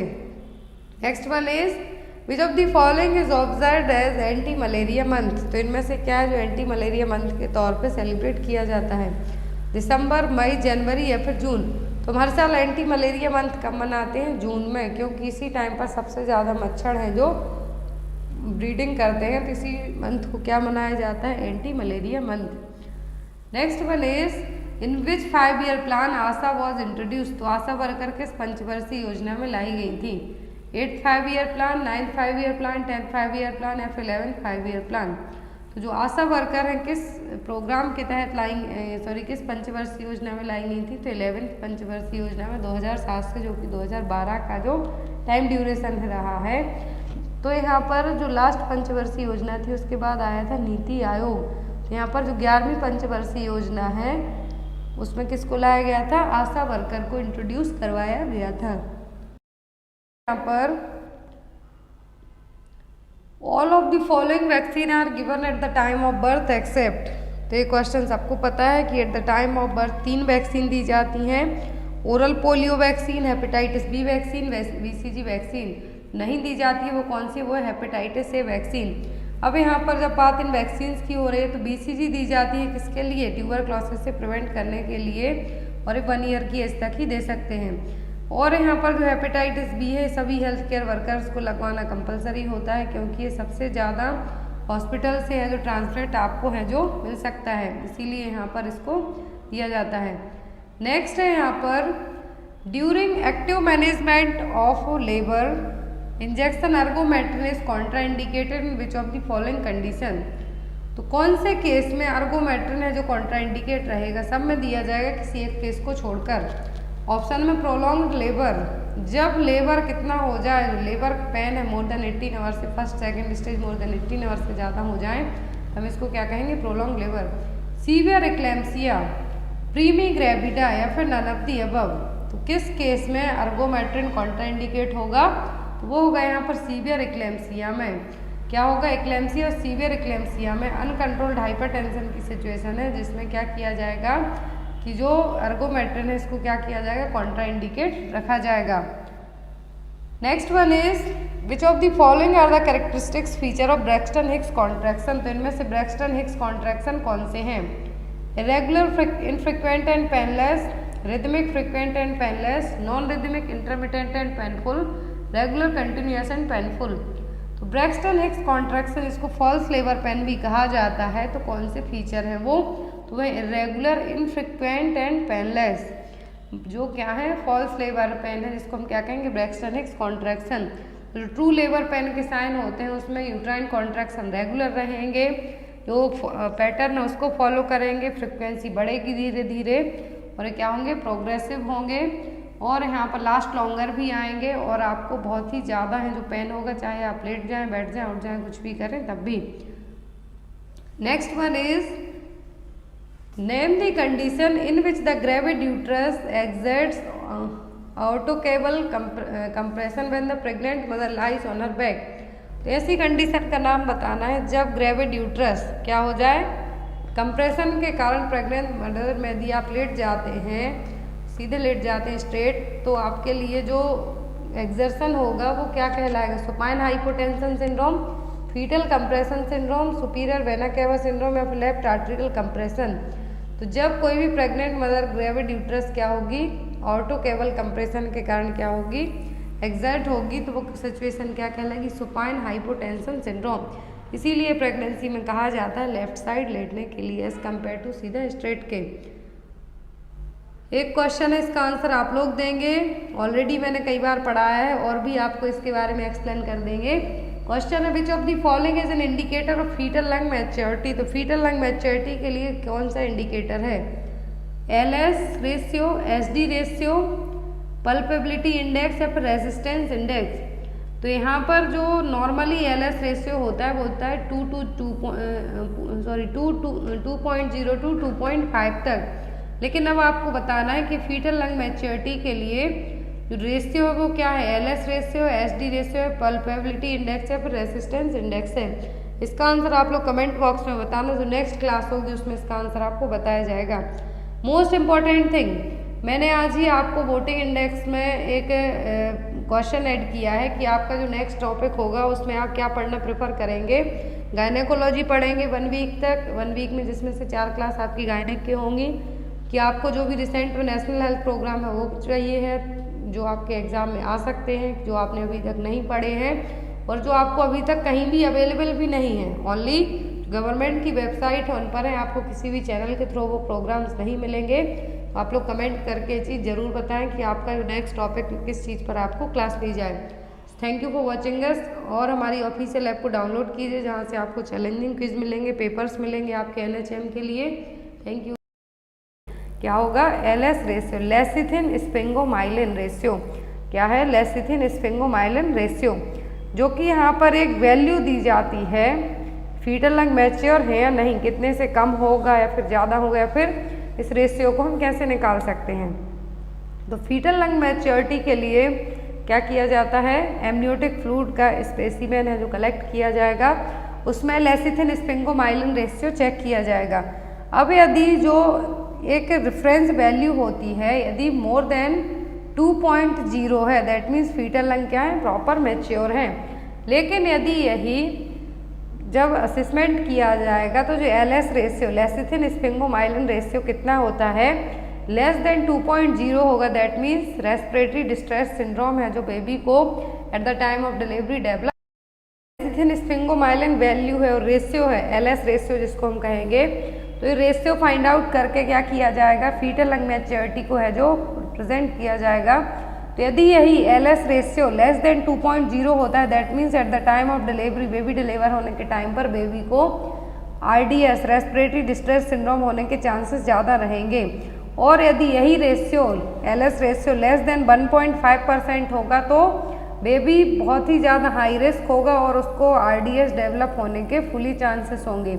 लेकिन यदि जो मदर डायबिटिक हैं, क्या हैं, babies of diabetic mother can develop RDS with LS ratio more than 2.0। तो यहाँ पर आपको 2 चीज़ें याद रखनी है। यदि क्वेश्चन आपको आता है कि मदर डायबिटिक है और RDS बेबी होते हैं, तब LS रेशियो कितना होगा, मोर देन 2.0। और जो एक्चुअल जो रेफरेंस इंटरवल होता है LS रेशियो का कितना होता है, नॉर्मली मोर देन 2.0, जिसमें फीटल लंग मैच्योरिटी है जो इंडिकेट की जाएगी। लेकिन जो डायबिटिक मदर होंगी उनमें LS रेशियो क्या होगा, ज़्यादा होगा एज कम्पेयर टू अदर के। तो यहाँ पर आपको जो नॉर्मल वैल्यू है और फीटल लंग मैच्योरिटी के लिए जो LS रेशियो लेसिथिन स्फिंगोमाइलिन है, तो क्या स्पेसिमेन कलेक्ट किया जाएगा, ब्लड लिया जाएगा, एमनियोटिक फ्लूइड लिया जाएगा, यूरिन ली जाएगी सैंपल के लिए, क्या होगा वो एमनियोटिक फ्लूइड। आज की क्लास का फर्स्ट क्वेश्चन है, Bandl's ring is also termed as. तो बेंडेल्स रिंग का दूसरा नाम क्या है, ऑप्शन में pathologic retraction ring, physiological retraction ring, constriction ring या फिर कॉन्ट्रैक्शन रिंग। बेंडेल्स रिंग है, इनका दूसरा नाम क्या है, इनको कहेंगे हम पैथोलॉजिकल यूट्राइन रिंग। क्या है, पैथोलॉजिकल यूट्राइन रिंग इस तरीके से रिप्रेजेंट रहेंगी जब लेबर के टाइम पर क्या होंगी, जो अपर कॉन्ट्रैक्टाइल सेगमेंट होगा और जो लोअर सेगमेंट होगा पार्चुरेशन के टाइम पर, पार्चुरेशन का मतलब चाइल्ड बर्थ, जब बेबी डिलीवर हो रहा हो उस टाइम पर ये क्या करेंगी, पैथोलॉजिकल रिंग है जो कि क्या करेंगी, कॉन्स्ट्रिक्शन लाएंगी किसमें, अपर कॉन्ट्रैक्टाइल यूट्राइन सेगमेंट में और लोअर यूट्राइन सेगमेंट में जो कॉन्स्ट्रिक्शन होगा तो वो ये काम कौन करेंगी, बंडल्स रिंग और पैथोलॉजिकल यूट्राइन रिंग। और ये कब अपना सबसे ज़्यादा काम करेंगी, पार्चुरेशन के टाइम पर, ड्यूरिंग द चाइल्ड बर्थ और पार्चुरेशन। पार्चुरेशन का मतलब यदि एग्जाम में आपसे पूछा जाता है तो इसका मतलब क्या है, चाइल्ड बर्थ। तो प्रोसेस है चाइल्ड बर्थ की, उसको हम क्या कहेंगे, parturition. Next one is lochia alba consist of. तो लोचिया अल्वा में क्या क्या रहेगा, wound, exudate and mucus from the cervix, plenty of decidual cells, leucocytes, mucus, epithelial cells and micro organism, fetal membrane, vernix caseosa, lanugo and meconium, या फिर only leukocytes. तो यहाँ पर लोचिया अल्वा क्या है, जो वेजाइनल डिस्चार्ज होता है आफ्टर डिलीवरी के बाद उसको हम क्या कहेंगे, लोचिया। अब ये 3 टाइप का होता है, lochia, Alva, serosa and rubra. तो सबसे लास्ट में आता है अल्वा, क्या आता है, लोचिया अल्वा। और इसमें क्या क्या होगा, plenty of decidual cells, leucocytes, mucus, epithelial cells and micro organism. तो यहाँ पर आप किसको मार्क करेंगे, सेकेंड वन को। अब 3 टाइप्स का लोचिया होता है generally, vaginal discharge after delivery, it's known as the lochia. 3 type का होगा, रूब्रा, सेरोसा, अल्वा। तो पहले रूब्रा होगा जो कि डार्क रेड कलर का होगा, फिर होगा सेरोसा जो कि पिंकिश ब्राउन कलर का होगा 4 to 10। स्टार्टिंग के जो आफ्टर डिलीवरी से लेके इनिशियल डे होते हैं 3 से 4 दिन तक लोचिया रूब्रा रहेगा जो कि डार्क रेड ब्लीडिंग होगी। सेरोसा में पिंकिश ब्राउन कलर का होगा क्योंकि इसमें वाइट ब्लड सेल्स होंगी, वुंड डिस्चार्ज होगा, प्लेसेंटल अदर टिश्यू होंगे, म्यूकस होगा। लोचिया अल्वा येलो कलर का होगा जिसमें क्या होंगी, डेसिडियल सेल्स होंगी, म्यूकस होगा, वाइट ब्लड सेल्स होंगी और एपिथेलियल सेल्स रहेंगी। तो यहाँ पर आपका जो करेक्ट आंसर है वो क्या आया है, इसीलिए plenty of decidual cells, leucocytes, mucus, epithelial cells and micro organism. तो सभी किसमें होंगे, लोचिया। हम ऑलरेडी एक नहीं एटलीस्ट 100 टाइम्स से ज़्यादा बार पढ़ चुके हैं। लोचिया क्या है यदि पूछते हैं तो vaginal discharge after the delivery. यदि आपको एग्जाम में आता है कि विदाउट डिलीवरी के जो वाइट कलर का डिस्चार्ज होता है वो कहलाता है ल्यूकोरिया। आपको ये छोटे छोटे टर्म्स याद रखना है। तो लोचिया 3 टाइप का होता है, रूब्रा, सेरोसा, अल्वा। आप इसको RSS के नाम से भी याद रख सकते हैं यदि आपको रूब्रा, सेरोसा, अल्वा में कन्फ्यूजन है। RSA, rubra, serosa and alba. Next है यहाँ पर the mechanism by which lactation cause amenorrhoea and involution is. तो कौन सी मैकेनिज्म है या फिर कौन सा हार्मोनल लेवल है जिसके कारण लैक्टेशन के कारण जब बच्चे ब्रेस्ट फीड करते हैं, बेबी ब्रेस्ट फीड करते हैं तो एमनोरिया पीरियड्स स्टॉप रहेंगे और एन्वोल्यूशन दैट मीन्स ओवुलेशन की प्रोसेस नहीं होगी। ऑप्शन में increase prolactin level, LH surge, increase GnRH secretion या फिर हाइपर एस्ट्रोजेनिक स्टेट। तो सबको पता है कि जो प्रोलैक्टिन है और ऑक्सीटोसिन है 2 हार्मोन हेल्प करते हैं मिल्क इजेक्शन और प्रोडक्शन में।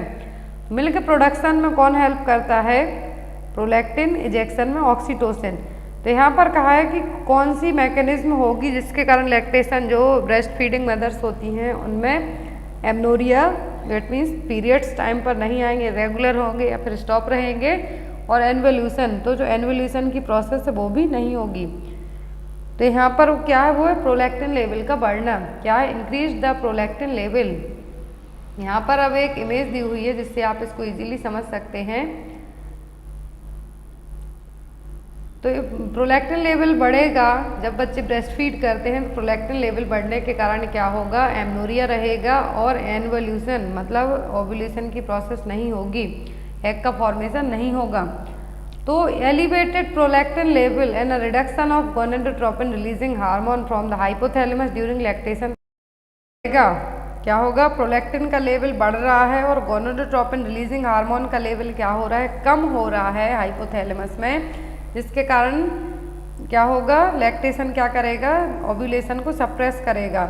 और इसी टाइम पर ल्यूटिनाइजिंग हार्मोन का जो रिलीज है वो भी कम होगा, जिससे फॉलिकुलर मैच्योरेशन को इनहिबिट और स्टॉप किया जाएगा।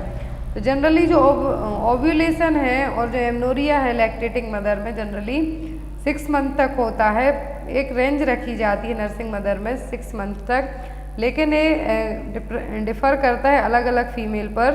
तो यहाँ पर आपका हार्मोनल लेवल पर ये चीज़ें बहुत ज़्यादा डिपेंड करेंगी। तो लैक्टेशनल मेथड में मेन रीज़न है इसका एमनोरिया और एनवल का, वो क्या है, प्रोलैक्टिन लेवल का बढ़ना। Next one is the protective mechanism against thrombus during early weeks of postpartum is. तो कौन सी प्रोटेक्टिव मैकेनिज्म है जिसके कारण हम आफ्टर डिलीवरी पोस्टपार्टम पीरियड में अर्ली वीक में थ्रोम्बस फॉर्मेशन को रोक सकते हैं? Persistent of hyper coagulable state in the first 48 hour, the increase in fibrinolytic activity after delivery, the increase in platelet adhesiveness between 4 and 10 postpartum day, and increase in platelet count in the first 48 hour postpartum। Question है कि protective mechanism में क्या है जो PPH mother होंगी, postpartum mother होंगी early week में, उनमें थ्रोम्बस क्लॉट फॉर्मेशन को हम रोक सकते हैं। वो गए यहाँ पर increase the fibrinolytic activity after the delivery. इसका मतलब है कि आफ्टर द डिलीवरी आपको थोड़ा बहुत वॉक करना है, जिसके कारण हम फाइब्रिन डिपॉजिट को क्या कर सकते हैं, कम कर सकते हैं, अनवांटेड फाइब्रिन डिपॉजिट को, और जो क्लॉट का फॉर्मेशन है उसको भी रोक सकते हैं थ्रोम्बस फॉर्मेशन के लिए। तो यहाँ पर आप क्या करेंगे, the increase in fibrinolytic activity after the delivery. Next one is immediately after delivery the lower uterine segment. तो डिलीवरी के तुरंत बाद जो लोअर यूट्राइन सेगमेंट है वो कैसा होगा, becomes firm and elastic, progressively unfold from above downward, hypertrophies and elongates, becomes a thin flabby and collapsed structure। तो यहाँ पर after delivery lower uterine segment कैसा होगा, तो आफ्टर डिलीवरी के बाद लोअर यूट्राइन सेगमेंट होगा कैसा, थिन होगा, फ्लैबी होगा और कैसा होगा, कोलैप्स स्ट्रक्चर में होगा। तो यहाँ पर यूट्रस क्या करता है, जब बेबी डिलीवर हो जाता है उसके बाद यूट्रस क्या करना स्टार्ट करता है, सब इन्वोल्यूशन की प्रोसेस होती है, जिसमें जो रिप्रोडक्टिव ऑर्गन है मेनली क्या होते हैं, रिवर्ट बैक होते हैं अपनी नॉन प्रेग्नेंट स्टेज में। तो इस टाइम पर बेबी डिलीवर होने के बाद यूट्रस का शेप कैसा होगा, thin, flabby and collapse structure, क्योंकि जो यूट्रस है क्या होगी, बहुत फास्ट तरीके से कॉन्ट्रैक्शन आएंगे और श्रिंक होगी, सिकुड़ना स्टार्ट करेगी आफ्टर द चाइल्ड बर्थ। तो यहाँ पर जो बेली है इमीडिएटली श्रिंक डाउन नहीं होगी, धीरे धीरे होगी। आपको लगता है कि बेबी बाहर आया, आपका पेट तुरंत है जो क्या हो जाएगा, छोटा।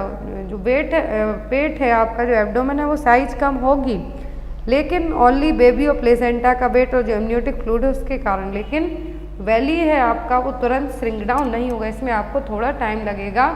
तो यहाँ पर इसीलिए जो टाइम पीरियड होता है वापस रिवर्ट होने, वो क्या कहलाता है, पोस्टपार्टम पीरियड।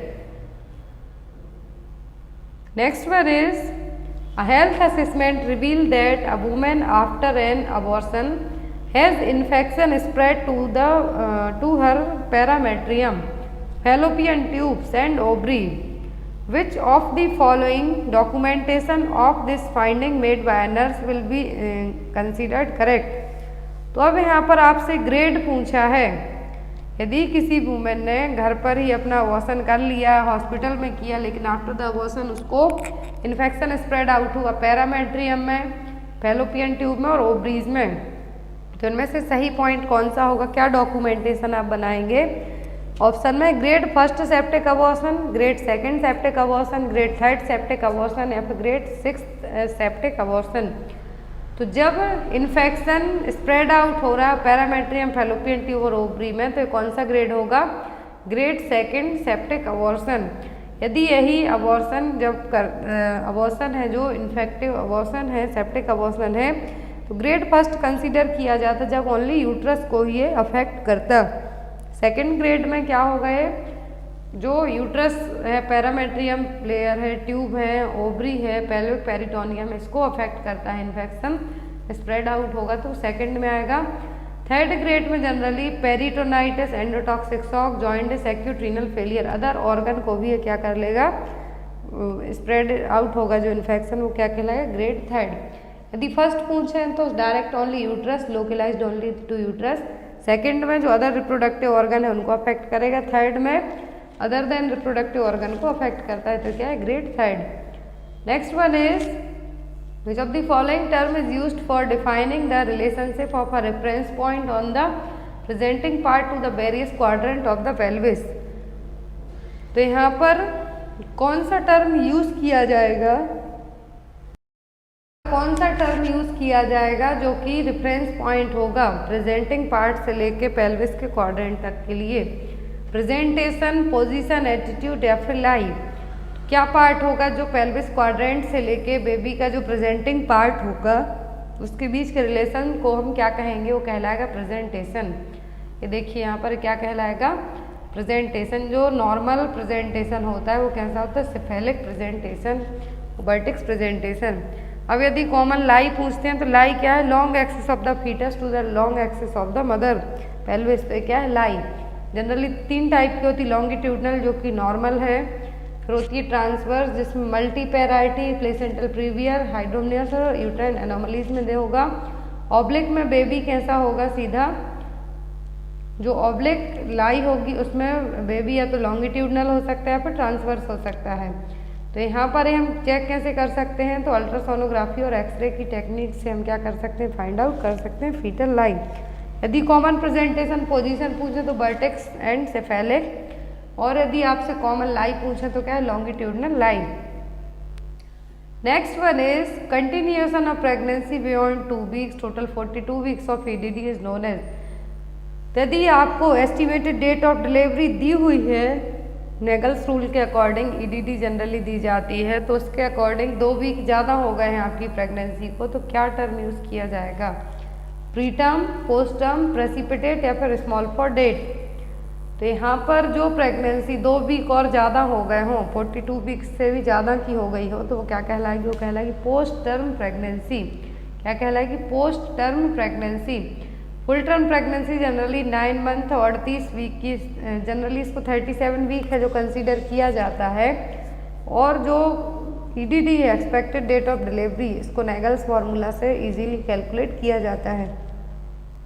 यदि ड्यूरेशन पूछते हैं नॉर्मल प्रेगनेंसी का तो 280 दिन, और यदि वीक्स में पूछें तो 40 वीक्स, और यदि ये एक्सटेंड होता है तो क्या है? Post term pregnancy.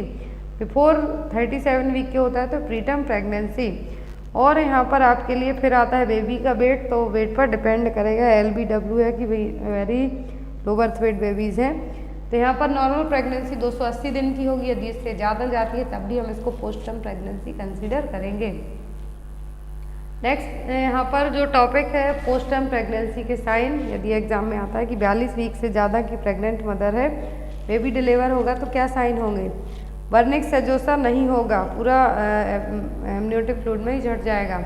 Placental calcification देखने को नहीं मिलेगा। स्केंटी सेफ्रॉन कलर्ड मेकोनियम होगा और ओलिगोहाइड्रोमनियोस होगा, क्योंकि बेबी क्या हो गया? पोस्टम।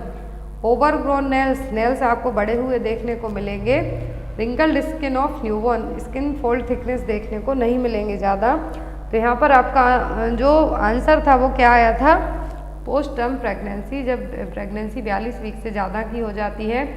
प्रेसिपिटेट लेबर जब कंसीडर किया जाता है चाइल्ड बर्थ के टाइम पर, इसको हम रैपिड लेबर भी कहेंगे, जो कि फर्स्ट और second stage less than 2 hour की हो जाती हैं।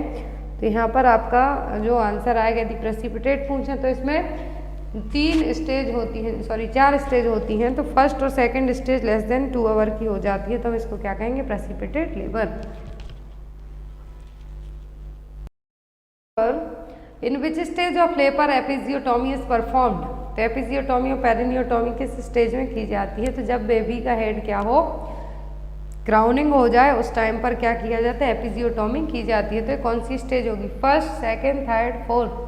तो जो स्टेज होगी वो कौन सी होगी? वो होगी सेकेंड स्टेज ऑफ लेबर, जिस टाइम पर एपिजियोटोमी और पेरिनियोटोमी की जाती है। जनरली एक कट लगाया जाता है आपका वेजाइना और एनस के बीच में। Next one is all are the sign and symptom of PPH except postpartum haemorrhage के सभी साइन है किसी एक को छोड़कर। Decreased BP, increased heart rate, uncontrolled bleeding, सभी साइन है किसी एक को छोड़कर। तो जो PPH की सिचुएशन है इसमें आपका ब्लड प्रेशर नहीं बढ़ेगा, बल्कि क्या होगा? कम होगा। जब blood loss more than 500 ml से भी ज़्यादा हो जाएगा तब उसको क्या कहेंगे? प्राइमरी PPH, और वो भी विद इन 24 आवर में। लेकिन जब यदि प्लेसेंटल एक्सपल्सन के बाद से लेके 24 आवर से 6 वीक तक की डिलीवरी जो पोस्टपार्टम हेमरेज होगा उसको हम क्या कहेंगे, secondary PPH. Normal delivery vaginal में क्या माना जाता है, 500 ml से ज़्यादा, और जो सिजेरियन सेक्शन होते हैं उनमें 1000 ml से ज़्यादा। यहाँ पर यदि कॉज आते हैं एग्जाम में तो uterine atony, laceration and inversion of uterus से क्या है कॉज है, मोस्ट कॉमन कॉज होता है यूट्राइन अटोनी। अब 4 टी याद रखना है, tone, tissue, trauma, thrombin. Tone का मतलब है यूट्राइन अटोनिसिटी, टिश्यू का मतलब रिटेंड प्लेसेंटा जो कि मोस्ट कॉमन कॉज है सेकेंडरी पीपीएच के लिए। प्राइमरी के लिए पूछे तो यूट्राइन अटोनिसिटी और सेकेंडरी के लिए पूछे तो रिटेंड प्लेसेंटा। फिर आता है ट्रॉमा, तो ट्रॉमा कुछ भी, trauma genital tract, inverted uterus, कुछ भी ट्रॉमा हो सकता है। लास्ट है थ्रोम्बिन, तो डीआईवीसी और कोआगुलोपैथी जो कि क्या है मोस्ट कॉमन रीजन है किसके लिए, पीपीएच के लिए। तो यहाँ पर आपका आंसर क्या होगा कि इंक्रीज्ड द ब्लड प्रेशर, क्योंकि जो पीपीएच की सिचुएशन है इसमें ब्लड प्रेशर कभी भी नहीं बढ़ेगा। नेक्स्ट है यहाँ पर पीपीएच का ट्रीटमेंट, तो ऑक्सीटोसिन दिया जाएगा, आईवी दिया जाएगा, मिथार्जिन, बायमैनुअल मसाज की जाएगी यूट्रस की। Next one is if a woman has got not begun to menstruate till 16 year of age, it's known as. तो यदि कोई फीमेल 16 साल की एज तक उसके मेंस्ट्रुएशन एक भी बार कभी बार नहीं आए तो उसको हम क्या कहेंगे, primary amenorrhoea, secondary amenorrhoea, dysmenorrhoea, फिर पॉलीमेनोरेजिया। कोई वुमेन यदि 16 साल तक की एज हो गई है और उसके अभी तक पीरियड्स नहीं आए हैं, मेंस्ट्रुएशन नहीं हुआ है, तो हम उसको क्या कहेंगे, प्राइमरी एमनोरिया। क्या कहेंगे, प्राइमरी एमनोरिया। और जब यदि मेंस्ट्रुएशन क्या हो जाए, 6 मंथ के लिए एब्सेंट हो जाए, जो रेगुलर साइकिल किसी की मान लीजिए जनवरी से जून तक कंटिन्यू मेंस्ट्रुएशन साइकिल आई, लेकिन जून से क्या हो गई, डिस्टर्ब हो गई, 1 महीने आई, 2 महीने नहीं आई, फिर से आ जाती है, तो उसको क्या कहेंगे, सेकेंडरी एमनोरिया। यहाँ पर कुछ मेंस्ट्रुअल डिसऑर्डर को लेके, ओलिगोमेनोरिया दैट मीन्स जो इंटरवल है जनरली 5 डेज का होता है, यदि ये 30 डेज का होता है, 28 डेज का, अलग अलग फीमेल्स की अलग अलग मेंस्ट्रुएशन साइकिल होती है, तो ओलिगोमेनोरिया को तब कंसीडर किया जाएगा जब जो इंटरवल एवरी 28 डेज में मंथली साइकिल है वो कब आए, 35 डेज से ज़्यादा में आए। पॉली में लेस देन 21 डेज में। मेट्रोरेजिया में बहुत ज़्यादा जो रेगुलर इंटरवल है उसमें बहुत ज़्यादा ब्लीडिंग होना। तो यहाँ पर क्या है, टर्मिनोलॉजी है जो आपको एग्जाम में आ सकती हैं। नेक्स्ट है यहाँ पर when uterine contraction occurring after 20 week of gestational and before 37 completed week of gestation, it's known as। यदि कॉन्ट्रैक्शन है, यूट्राइन कॉन्ट्रैक्शन 20 वीक की प्रेगनेंसी के बाद, जेस्टेशनल पीरियड के बाद, लेकिन 37 कंप्लीटेड वीक के पहले आते हैं, तो हम उसको क्या कहेंगे, preterm labour, precipitate labour, postterm pregnancy या फिर नन ऑफ द अबव। क्या टर्मिनोलॉजी यूज़ की जाएगी कि प्रेगनेंसी कितनी है, 20 वीक का जेस्टेशनल पीरियड है लेकिन 37 वीक कंप्लीट नहीं हुए हैं, तो टर्मिनोलॉजी यूज होगी वो क्या कहलाएगी, प्री टर्म लेबर। क्या कहलाएगी, 37 कंप्लीट वीक नहीं हुए हैं, 20 वीक के बाद है, 23 वीक के बाद है, बट बिफोर 37 कंप्लीटेड वीक, तो क्या कहलाएगा, pre term labour. Pre term labour term pregnancy कब कहलाती है, जब 39 से 40 वीक का बेबी हो। Early term 37 to 39 weeks. Late pre term होंगे जो बेबीज 34 से लेस देन 37 वीक के पहले ही डिलीवर हो गए हों। वेरी प्री टर्म जो कि 28 से 32 वीक के पहले हो गए हों, जो 28 वीक के पहले ही डिलीवर हो गए, उनको क्या कहते हैं हम, extremely pre birth babies. Next one is which kind of medication is use to postpone pre term labour. कौन सी मेडिसिन देके हम जो प्री टर्म लेबर, जो डिलीवरी 37 वीक के पहले ही यदि लेबर पेन होने लगता है या लेबर पेन आते हैं, तो हम प्री टर्म लेबर को क्या कर सकते हैं, पोस्टपोन कर सकते हैं, थोड़ा सा डिले कर सकते हैं। तो कौन सी मेडिसिन होगी, ऑप्शन में टोकोलाइटिक, ऑक्सीटोसिन, बोथ एंड बी, या फिर नन ऑफ द अबव। तो जो पोस्टपोन प्री टर्म लेबर को हम करेंगे वो कौन से मेडिसिन होंगे, टोकोलाइटिक एजेंट। ये क्या करते हैं, जो मसल्स कॉन्ट्रैक्शन उसको क्या करते हैं, इनहिबिट करने का काम करते हैं। तो टोकोलाइटिक्स एजेंट को क्या किया जाता है, प्रेगनेंसी जो प्री टर्म प्रेगनेंसी उनको पोस्ट टर्म बनाने के लिए यूज़ किया जाएगा, फिर थोड़ा सा डिले करने के लिए यूज़ किया जाएगा। Next one is bubbler assessment is used in which priority of pregnancy. तो bubbler assessment period of pregnancy में क्यों यूज़ किया जाता है? एंटीनेटल, इंट्रानेटल, पोस्टनेटल या फिर नन ऑफ दी अबव। तो बबलर असेसमेंट किया जाता है कब? प्रेगनेंसी के पीरियड में। तो इसका मतलब क्या है? तो वो postnatal assessment. Breast, uterus, bowlers, bladder, lochia, episiotomy, ये सभी चीज़ें किस में चेक की जाती हैं? बबलर असेसमेंट में। तो यहाँ पर आपका आंसर क्या होगा? पोस्टनेटल प्रेगनेंसी में, after the delivery postmortem period में ब्रेस्ट चेक किए जाएंगे, यूट्रस, बॉवल्स, ब्लैडर, लोचिया और एपिजियोटोमी और सी सेक्शन हुआ है तो वो चेक है जो किया जाएगा, जिसको हम क्या कहते हैं? बबलर असेसमेंट, जो कि किसके लिए हेल्पफुल है? पोस्टर्म प्रेगनेंसी के लिए, सॉरी पोस्टनेटल पीरियड के लिए। Next one is delay cord clamping is contraindicated in. तो डिले कॉर्ड क्लैंपिंग किस केस में कॉन्ट्राइंडिकेट रहेगी? ऑप्शन में baby born to anaemic mother, RH incompatibility, baby birth weight more than 2.8 kg। तो जो यहाँ पर क्लैंपिंग है, डिले कॉर्ड क्लैंपिंग है, इसके क्या कॉन्ट्रा इंडिकेशन होंगे? तो होगा RH इनकम्पैटिबिलिटी, यदि हमने as soon as possible RH incompatibility या फिर कॉर्ड को कट नहीं किया, डिले किया, क्या होने के चांसेस होंगे? RH इनकम्पैटिबिलिटी, क्योंकि जो मदर की एंटीबॉडी है वो फीटस में ट्रांसफ़र हो जाएंगी। तो उसको प्रिवेंट करने के लिए क्या किया जाता है?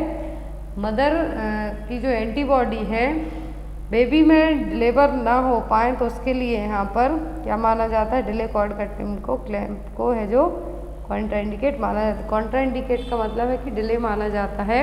ऐसे केस में हमें अर्ली कॉर्ड क्लैंपिंग करना है जिससे मदर की एंटीबॉडी बेबी में ट्रांसफ़र ना हो पाए।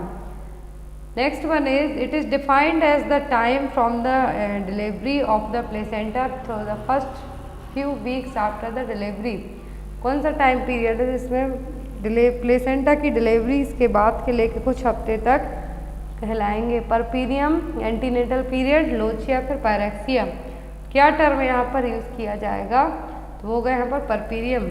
6 week after birth of the baby, 6 हफ्ते होते हैं बेबी डिलीवर होने के बाद, तो उसको हम क्या कहते हैं? Puerperium period. अब परपीरियम पायरेक्सिया का मतलब है कि फीवर आ जाएगा, कॉज कुछ भी हो सकता है, UTI हो सकता है, पल्मोनरी इन्फेक्शन हो सकता है, सेप्टिक, पेल्विक, थ्रोम्बस, फ्लूइडाइटिस, कुछ भी रीजन है जो इन्फेक्शन के लिए हो सकता है, तो इसको हम क्या कहेंगे? Puerperal pyrexia. Next one is let down reflex is also known as. तो लेट डाउन रिफ्लेक्स का दूसरा नाम क्या है? सकिंग, मिल्क इजेक्शन, रूटलिंग या फिर मिल्क सीक्रेटिंग रिफ्लेक्स। तो जो यहाँ पर आपका राइट आंसर होगा वो क्या होगा? वो होगा milk ejection reflex. Let down reflex को हम क्या कहते हैं? Milk ejection reflex. तो मिल्क इजेक्शन रिफ्लेक्स का प्रोडक्शन कौन करता है? Oxytocin hormone. Next one is how much amount of elemental iron content by 1 tablet of ferrous fumarate. Amount of elemental iron content by 1 tablet of ferrous sulphate. तो ferrous sulphate की जो एक tablet होती है उसमें कितना आयरन होगा? Elemental iron 40 mg, 50 mg, 70 mg या फिर 60 mg। जो एक एलिमेंटल आयरन टैबलेट होती है उसमें कितना आयरन होगा? उसमें होगा टोटल 60 mg आयरन। कितना होगा? 60 mg एलिमेंटल आयरन होगा, जो कि 300 mg फेरस सल्फेट होगा और 180 mg फेरस फ्यूमरेट होगा और 500 mg फेरस ग्लूकोनेट होगा। तो ये इक्विवेलेंट होंगे सभी, लेकिन 60 mg क्या होगा? आयरन की जो टैबलेट होगी एलिमेंटल आयरन उसमें प्रेजेंट होगा। Next one is the failure of uterus to return to its normal sizes. तो यदि यूट्रस वापस अपनी पुरानी साइज में रिवर्ट नहीं होती है तो हम उसको क्या कहेंगे? प्रोट्रूजन, इन्वोल्यूजन, सब इन्वोल्यूजन या फिर एक्सट्रैक्शन। तो क्या टर्मिनोलॉजी यूज़ की जाएगी यदि यूट्रस वापस अपने पुराने शेप में क्या होती है? रिवर्ट नहीं होती है, तो हम क्या टर्मिनोलॉजी यूज़ करेंगे? इन्वोल्यूजन। नेक्स्ट है यहाँ पर के bind is given for a patient with. तो के बाइंड किन पेशेंट को दिया जाएगा? हाइपरनेट्रेमिया, हाइपोनेट्रेमिया, हाइपोकैलेमिया या फिर हाइपरकैलेमिया। के बाइंड दिया जाएगा जिन पेशेंट का हाइपरकैलेमिया की सिचुएशन हो उनके लिए। किन के लिए? हाइपरकैलेमिया के पेशेंट को क्या दिया जाएगा? के बाइंड दिया जाएगा। के बाइंड क्या है? एक पाउडर मेडिसिन है जो कि हाई पोटेशियम लेवल को कम करने के लिए यूज़ किए जाते हैं। तो यहाँ पर आपका आंसर क्या होगा, के वाइंड के लिए क्या होगा, hyperkalaemia. Next one is barrel chest is seen in, तो बैरल चेस्ट किस में देखने को मिलेंगी, निमोनिया, लिवर फेलियर, एसाइटिस या फिर एम्फाइसीमा। जो बैरल चेस्ट देखने को मिलेगी एम्फाइसीमा के पेशेंट में देखने को मिलेगी। जो यहाँ पर बैरल चेस्ट का मतलब एंटीरियर पोस्टीरियर डायमीटर चेस्ट का क्या होगा, ज़्यादा होगा, लेकिन सेफ है जो आपको कैसा आगे को उठा सा देखने को मिलेगा। तो बैरल चेस्ट किसका एक क्लासिकल साइन है, एम्फाइसीमा का। एम्फाइसीमा क्या है, एक तरीके की COPD है, क्रॉनिक ऑब्स्ट्रक्टिव पल्मोनरी डिसीज है। Next one is urine sample for culture is collected from, तो यदि यूरिन का सैंपल कलेक्ट करते हैं हम तो कौन सा करना चाहिए, first void, last void, mid stream या फिर आइदर फर्स्ट और लास्ट वॉइड यूरिन। तो यदि यूरिन सैंपल कलेक्ट करते हैं हम तो जो क्या होगा आंसर आपका, मिड स्ट्रीम यूरिन सैंपल है जो कलेक्ट करना चाहिए। Next one is when a patient is acquiring infection during low immunity state is known as, जब किसी को इन्फेक्शन आपकी इम्यूनिटी कमजोर होने के कारण होगा तो उस टाइप का इन्फेक्शन क्या कहलाएगा, cross infection, iatrogenic infection, opportunistic infection या फिर नोजोकोमियल इन्फेक्शन। जब किसी की इम्यूनिटी कम होगी उस टाइम पर यदि आपकी बॉडी में कोई इन्फेक्शन आ जाए तो उसको हम क्या कहते हैं, अपॉर्चुनिस्टिक इन्फेक्शन। iatrogenic का मतलब होता है कि आपको किसी डॉक्टर या थेरेपिस्ट के थ्रू मिले इन्फेक्शन, वो कहलाएगा। और जो नोजोकोमियल है वो किससे होगा, हॉस्पिटल से मिलने वाला infection. Next one is which when is used in bypass surgery, तो बाईपास सर्जरी के लिए कौन सी वैन यूज की जाएगी, ग्रेट सेफेनियस, फीमोरल, ब्रैकियल या फिर शॉर्ट सेफेनियस वैन। तो बाईपास सर्जरी के लिए जो वैन यूज होगी उसको हम क्या कहेंगे, great saphenous vein. Next one is during child intubation administration of succinyl choline can cause bradycardia, which of the following agent use to overcome this effect. तो यहाँ पर क्वेश्चन है कि सक्सिनाइल कोलिन का एंटीडोट क्या होगा, एड्रिनेलिन, लिडोकिन, कैल्शियम ग्लूकोनेट या फिर एट्रोपिन। तो इंट्यूबेशन के टाइम पर जब हम सक्सिनाइल कोलिन देंगे ब्रेडिकार्डिया जो कि कॉज करेगा, क्या है जिससे हम इसको ओवरकम करेंगे, तो वो होगा atropine. Next one is most common cause of neonatal death in India, तो भारत में सबसे ज़्यादा न्यूनेटल डेथ होती है किसके कारण होती है, प्रीमेच्योरिटी, इन्फेक्शन, RDS या फिर हेमरेज। तो जो इंडिया में सबसे कॉमन कॉज है न्यूनेटल डेथ के लिए वो क्या है, प्रीमेच्योरिटी। क्या है, prematurity.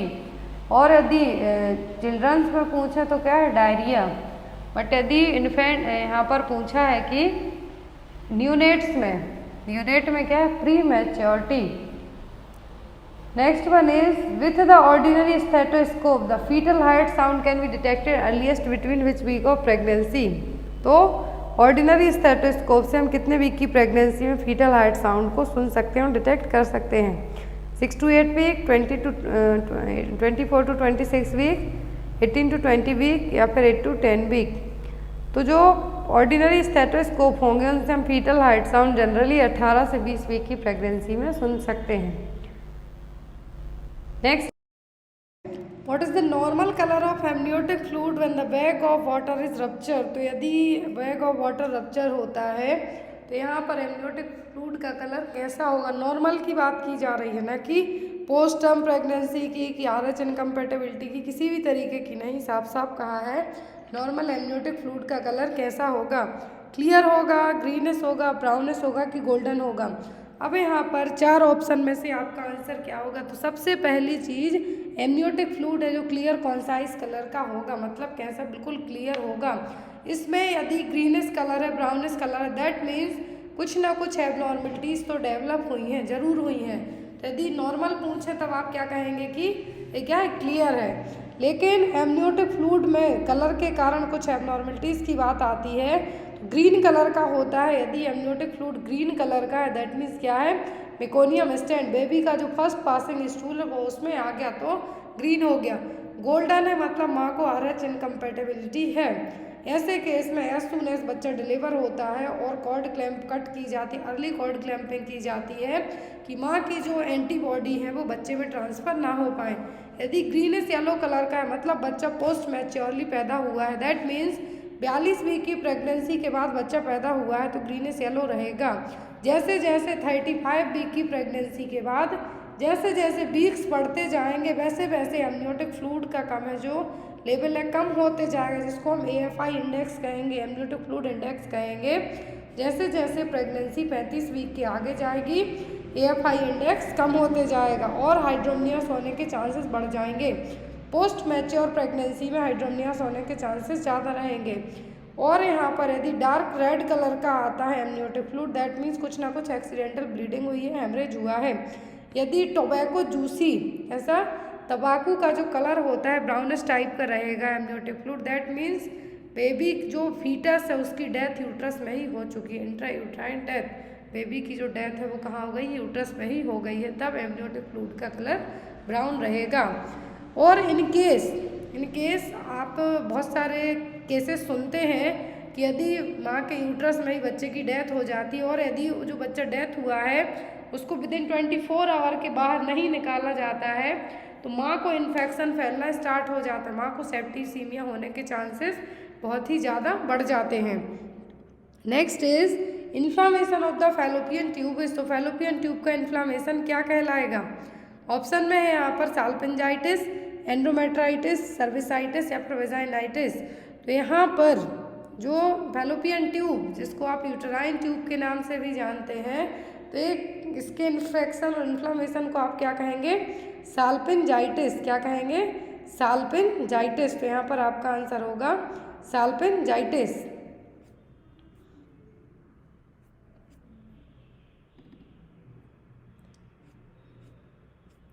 Next one is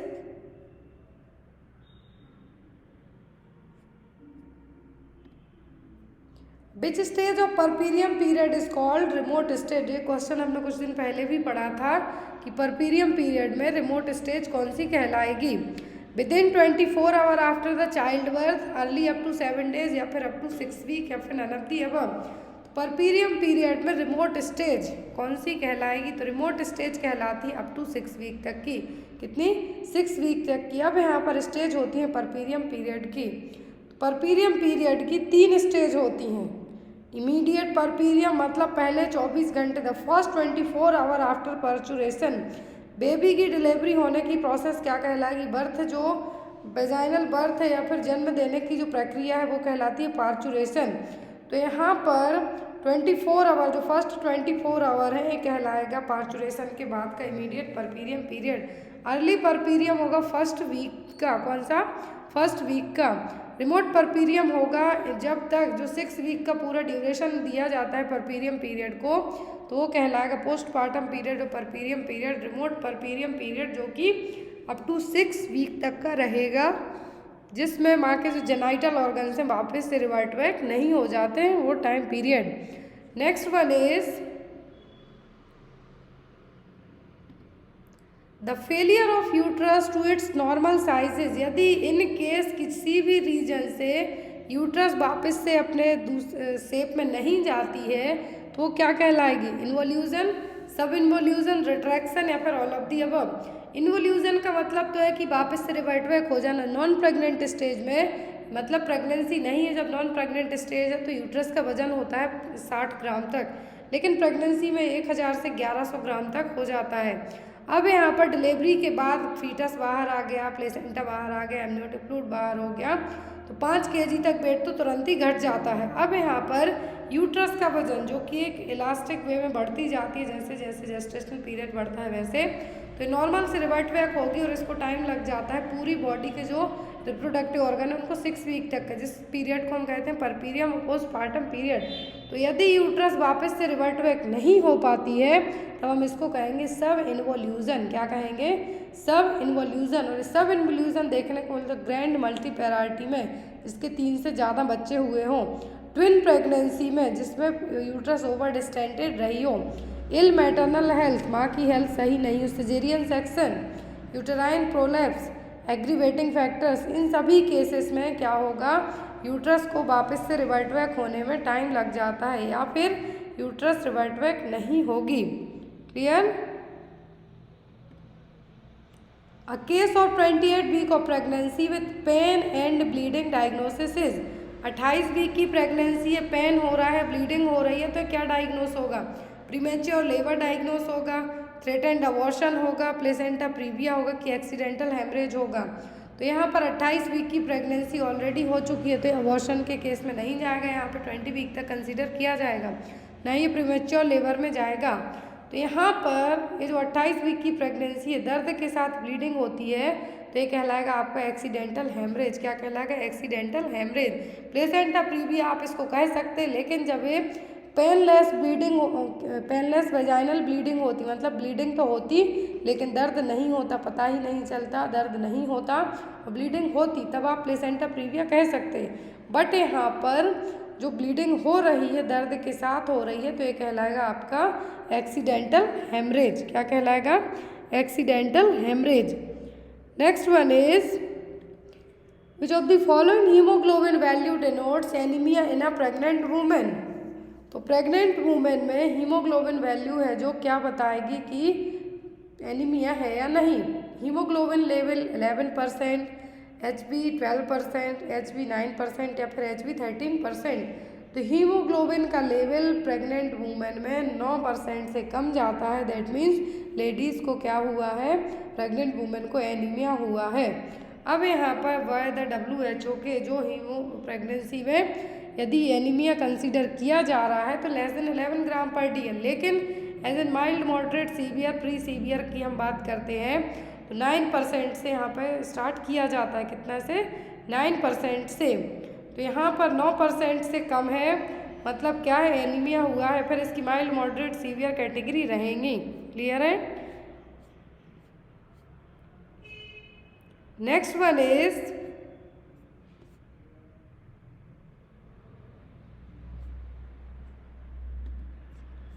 good attachment sign of breast feeding are all except. तो गुड अटैचमेंट साइन सभी है ब्रेस्ट फीडिंग के, किसी एक को छोड़कर।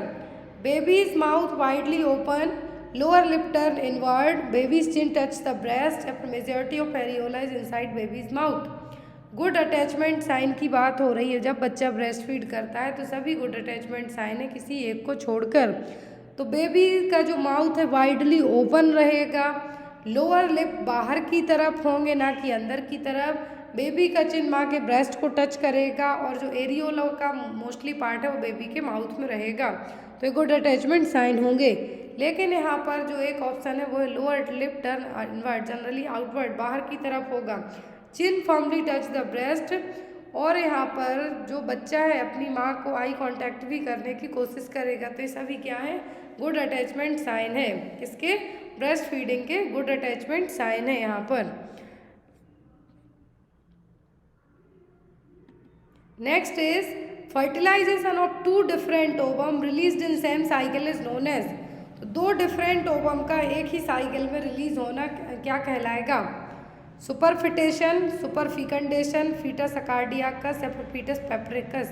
तो यहाँ पर जो यदि फर्टिलाइजेशन हो रहा है दो डिफरेंट ओवम का, लेकिन एक ही सेम साइकिल में एक ही बार के जो पीरियड्स आते हैं उसमें दो ओवम, दो अलग अलग ओवम एक ही बार रिलीज होते हैं और उनका फर्टिलाइजेशन हो जाता है, तो ये क्या कहलाएगा? ये कहलाएगा आपका सुपरफिकेंडेशन। क्या कहलाएगा? सुपरफिकेंडेशन।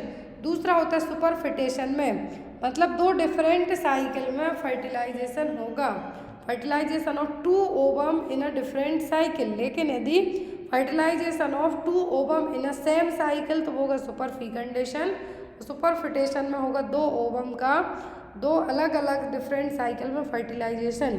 यदि सुपरफिटेशन की बात करें तो यहाँ पर एक जो फीटस है उसकी जो जेस्टेशनल एज होगी वो होगी 28 वीक। तो यदि दूसरी साइकिल में फर्टिलाइजेशन हुआ है तो उसमें 4 वीक वो और बाद का रहेगा। तो इस तरीके से एक होगा 34 वीक या फिर 24 वीक मान लो या फिर 28 वीक, कुछ भी मान लो, 4 वीक का गैप आप देके इसको समझ सकते हैं। सर आप लोग कमेंट बॉक्स में देंगे।